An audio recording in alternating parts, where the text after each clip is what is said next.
ہم تو عربی نہیں جانتے، عربوں کو کیا ہوا ہے؟ کیا وہ اثر پذیر ہوتے ہیں قرآن سے؟ حالانکہ ان کی تو مادری زبان ہے۔ اگر وہ اثر پذیر ہوتے قرآن سے اور ان پر قرآن کی تاثیر کو رنگ دکھاتی تو آج یہ حال ہوتا، یہ بیڑا غرق ہو رہا ہوتا عالم عرب کا۔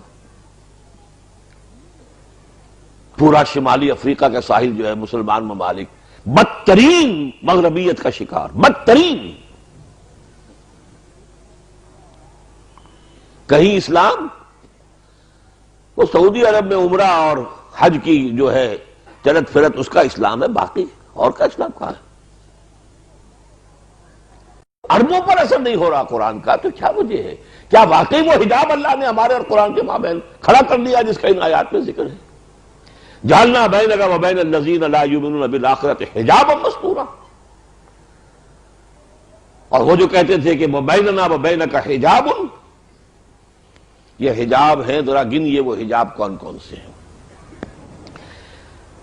میں نے غور کیا تو مجھے نظر آیا کہ سب سے بڑا حجاب جو ہے irrelevance کا ہے۔ ہم قرآن کو پڑھتے ہوئے یہ محسوس کرتے ہیں، برا نہ مانیے میں کچھ ننگی باتیں ننگے الفاظ میں کچھ کہوں گا،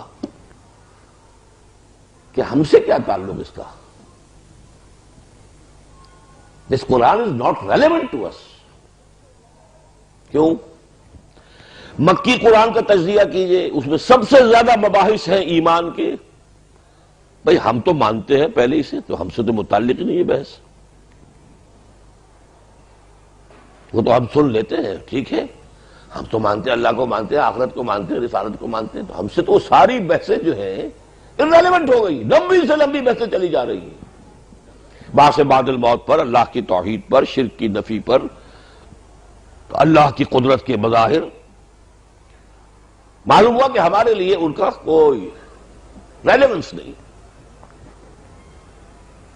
اور آگے چلیے، شرک کی بات ہو رہی، ہم تو موحد ہیں، ہمارے تو کوئی بت نہیں، نہ لات نہ عزا نہ منات نہ کچھ بھی نہیں، ہم تو نہیں پوچھتے کسی کو۔ تو یہ ساری بحثیں ہم سے لا تعلق ہو گئی، یہ ساری رد و قضا، یہ بحث و تبحیث، یہ ساری گفت و شنید becomes irrelevant to us۔ پھر سب سے بڑا مضمون بار بار بار بار قصص النبیین، انباء الرسل، بھائی پچھلی اساطیر الاولین ہے، کہانیاں ہیں، اور کیا ہے؟ اب نہ کوئی نبی ہے نہ آئے گا، نہ کوئی رسول ہے نہ آئے گا۔ پریکٹیکل ریلیونس ختم ہو گیا کہ نہیں؟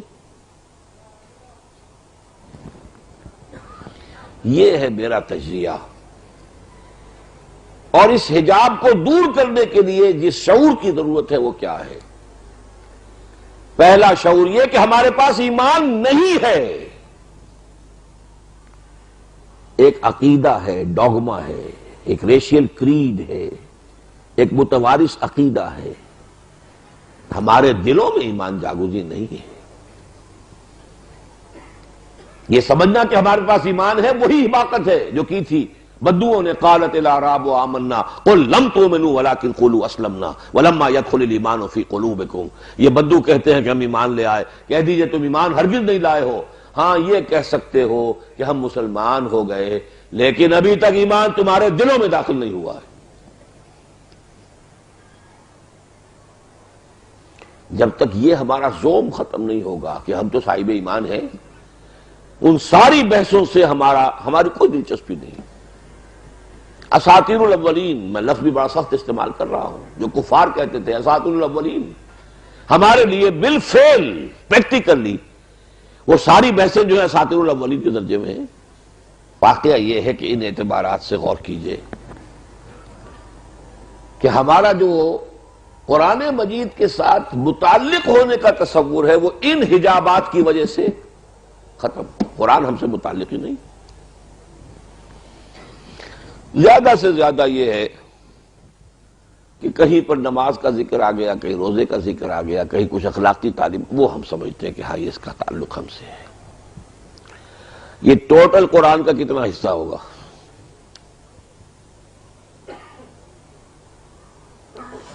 آگے چلیے، یہ تو میں نے مکی قرآن کا تجزیہ کیا، مدنی قرآن، مدنی جنت ہے، مدنی جنت میں آئیے کتنی بڑی بحث ہے، کتنی بڑی بحث ہے، کتنی بڑی بحث ہے منافقین کے بارے میں۔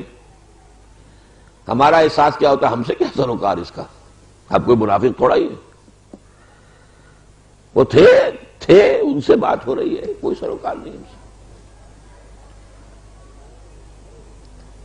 ہمارا دل کبھی لرزتا نہیں ہے، ہمارے رونگٹے کبھی کھڑے نہیں ہوتے ہیں، کیسے ہو جائیں؟ جو وحید آ رہی وہ ان کے لیے ہے بابا، ہمارے لیے کہاں؟ ہم سے کیا تعلق؟ سروکار کیا ہمارا؟ ہم سے نفاق کا کیا تعلق؟ جبکہ حقیقت کیا ہے؟ محمد عربی صلی اللہ علیہ وسلم فرماتے ہیں یہ نفاق وہ شے ہے ما امنہ الا منافق وما خافہ الا مومن، اس کے بارے میں، اپنے بارے میں اندیشہ ہوتا ہے نفاق کا صرف مومن کو، اور اپنے آپ کو نفاق سے محفوظ سمجھتا ہے صرف منافق۔ اس بات کو بیان کرنے میں مجھے یاد آیا، میں وہ غالب کا شعر جو ہے بیان کیا کرتا ہوں کہ رہا کھٹکا نہ چوری کا دعا دیتا ہوں رازن کو، جس کے پاس ایمان کی پونجی ہے ہی نہیں اسے کاہے کا ڈر کہ کوئی ڈاکو آ کے ڈاکہ مارے گا، پونجی کوئی نہیں، پاؤں پھیلا کر سوئے گا۔ جس کے پاس کوئی تھوڑی بہت پونجی ہے اسے ڈر ہے ڈاکے کا، تو جو صاحب ایمان ہوگا اسے خوف ہوگا نفاق کا، اور جو منافق ہے اسے کیا خوف؟ پاؤں پھیلا کر سوئے وہ، اور ہم سوتے ہیں۔ سورہ نساء پڑھ جائیے پوری، سورہ توبہ پڑھ جائیے، کلائمیکس ہے جو نفاق کے موضوع پر، سورہ منافقون پڑھ جائیے، لیکن ہمیں کسی مرحلے پر یہ محسوس نہیں ہو سکتا کہ اس کا ہم سے کوئی تعلق ہے۔ حجاب طاری کر لیا ہے، ہم سے کیا سروکار اس کا؟ جبکہ کیفیت یہ ہے عمر فاروق کی رضی اللہ تعالی عنہ، جن کے بارے میں حضور نے فرمایا میرے بعد نبی ہوتا تو یہ عمر ہوتے۔ عمر جس راستے سے جاتا ہے شیطان اس سے قدمی کترا کر دوسرے راستے کو نکل جاتا ہے، اور ہر نبی کے امتیوں میں محدث ہوتے تھے جن سے اللہ بات کرتا تھا، میری امت کا محدث عمر ہے، اور وہ عمر یہ کہہ رہا ہے انشدو کا باللہ یا حذیفہ، اے حذیفہ میں تمہیں اللہ کی قسم دے کر پوچھتا ہوں کہیں میرا نام تو ان منافقوں کی فہرست میں نہیں تھا جو حضور نے تمہیں بتائی تھی؟ یہ ہے وہ چیز۔ اگر اس سے اپنے آپ کو محفوظ اور معمون اور مسئون اور بالکل بری اور پاک اور عرفہ اور اعلیٰ اور منزہ نہ سمجھے تو پھر ہمیں ان آیتوں سے بھی کچھ ملے گا، کچھ فائدہ ہوگا، کچھ ہمارے جو ہے زنگ دھلیں گے، کچھ میل جو ہے وہ صاف ہوں گے، لیکن جب سروکاری نہیں، تعلق ہی نہیں۔ اب آئیے مدنی جنتوں کی کہ بہت بڑے بڑے میوے، جہاد فی سبیل اللہ، قتال فی سبیل اللہ، انفاق فی سبیل اللہ، اب یہ ساری چیزیں تو فرض کفایہ ہیں۔ چھٹی کہاں تعلق رہے؟ فرض عین تو نماز ہے، وہ ہم پڑھتے ہیں، فرض عین روزہ ہے، ہم رکھے، ہم نے پورے رکھے، 29 رکھے۔ یہ چیزیں جو ہیں یہ تو خاص وقت کی تاریخ کہہ لیں، ان کو فرض کفایہ کہہ لیں، جہاد کو لازم تو نہیں، وہ حصہ بھی ہم سے منقطع ہے، کوئی تعلق ہی نہیں۔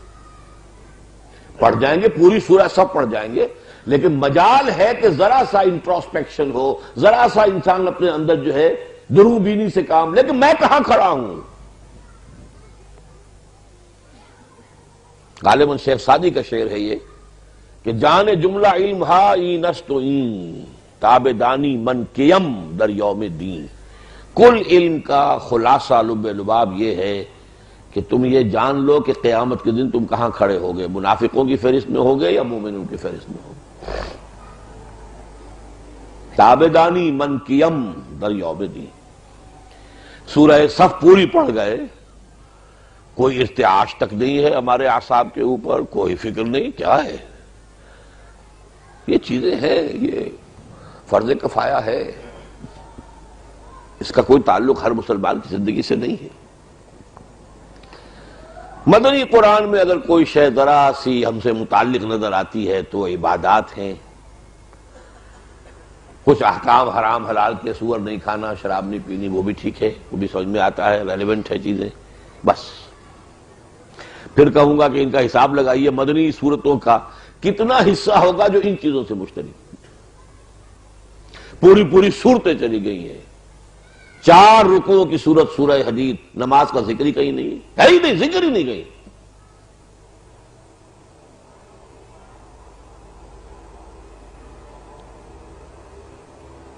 کس چیز کی اہمیت ہے؟ What is what? کس شے کی تقدیم ہے، کس کی تاخیر ہے، کون زیادہ اہم ہے، کون کم اہم ہے، کون اولیت کی حامل ہے، کون ثانویت کے درجے میں ہے، یہ اگر فکر نہیں ہے تو ظاہر بات ہے ان چیزوں سے ہمارا تعلق